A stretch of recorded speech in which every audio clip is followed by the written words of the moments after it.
Yeah. Hi, everybody. Like the teachers. Stimela sasisola. Yeah, it's a hard one to follow, Nat, but you can see from his speech and his presentation how passionate he is about what he does. Yet you can see that compassion in there. But above all, you can see that he's driven. And I was going to tell a story about him getting his little running club together and getting his team to run the comrades. Every one of them finished, didn't they? Yeah. So not only is he driven, he kind of sees it through to the end. My story has no slides. This is my slide. My story is about showing up, being in the moment, and finding fortitude. Because I believe that in adversity, there are opportunities for change, for growth, and for renewal. And being in this circle actually, in some ways, took me to the edge of the wilderness. And it also allowed me to brave the wilderness. But let me start with a bigger thought. I was reading the other day, and someone in a magazine article said there are more people alive today than have ever died in the existence of humankind. And as a scientist, I thought, that's quite a wild statement. There's 7.6 billion of us in the world at this moment. And when I started researching it, I found that it was wildly incorrect. Okay. So sometimes it's fake news. But what is possibly more accurate is that there might be more people alive today than ever died since the dawn of modern civilization from about 10,000 years ago. That's a possibility. And in that period emerged the whole process of learning in a more formal sense than just imitating what your parents did or what others did. And so with the emergence of handwriting, and in Egypt, small schools of scribes being taught in formal classes, through those 5,000 or so years until now, where we have very formal processes of learning in our education system. When I was doing some research on this, I said, when did learning in formal schools start? And guess what came up as the first thing? It started in 1847 in a village in America. Like, really? That's fake news, for sure. That is definitely fake news. But I want to tell my story in the context of Partners for Possibility because it's an amazing organization.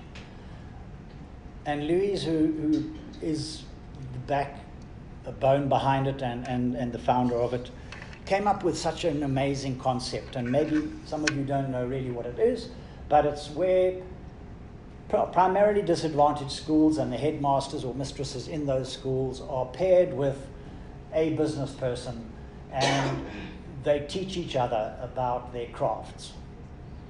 The headmaster and mistress might learn something from the business person about how to manage situations, and likewise the business person can learn social skills and, as Savantika said, how to become a better citizen. And it's centered around these heads of the schools. But to put it in context, in South Africa, we have 26,000 schools with 26,000 heads of those schools. And in those schools are 12 million learners. And if you think that every single learner has at least 20 bits of data: his name, her name, the surname, where they live, the parents, their names, their phone numbers, the addresses, and so on. Okay, about 20 pieces of data. That adds up to about 78 million bits of data that has to be managed by the education authorities. That's a huge task in itself. But just think about the facilities. Each school has about 10 to 20 classes and all of the bits and pieces that have to be maintained on it, and I did a calculation. And there you have something like 250 million pieces of data about what's happening in a school and the premises and the fences and the door locks and the windows and everything like that that have to be maintained. So our authorities in South Africa are doing an amazing job of the best they can when you consider the size of the situation.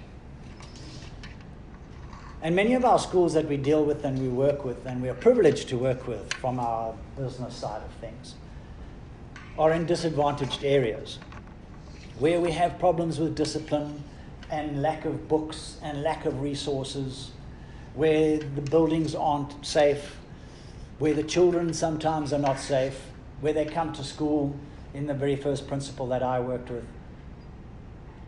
Almost every single child that came to his school didn't get breakfast in the morning. And they didn't have lunch because they didn't go home, so they had to have lunch at school. And often when they arrived home, the parents only arrived home about 8 o'clock or 9 o'clock.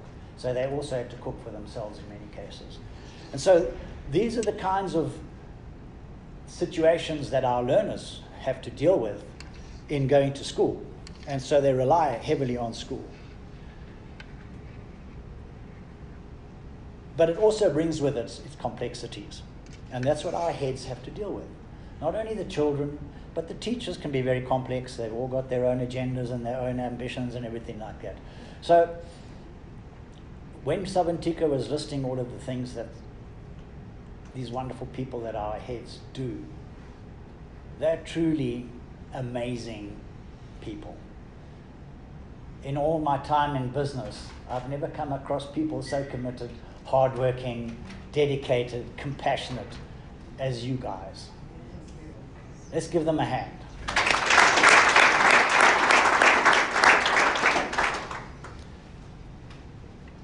In the Partners for Possibility process, they send us on courses, a number of courses, and they teach us various skills.